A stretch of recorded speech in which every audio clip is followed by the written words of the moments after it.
Welcome to the channel. Today we have an exciting tutorial for anyone who loves tracking flights. We will show you how to display aircraft altitude in the Flightradar24 app on your phone.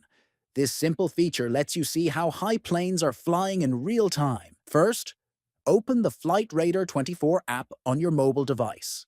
Next, tap on the gear icon located at the bottom left. Then, scroll down through the list of available options until you find the section labeled Aircraft Label.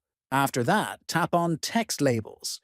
Next, select Altitude from the list of available options. Then, click on OK to save your settings and apply the changes.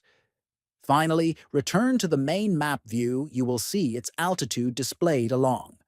This feature is very useful if you want to monitor flights in real time or compare the altitudes of different planes. If you found this video helpful, please like it, subscribe to the channel, and share it with friends. Thanks for watching, and see you in the next video.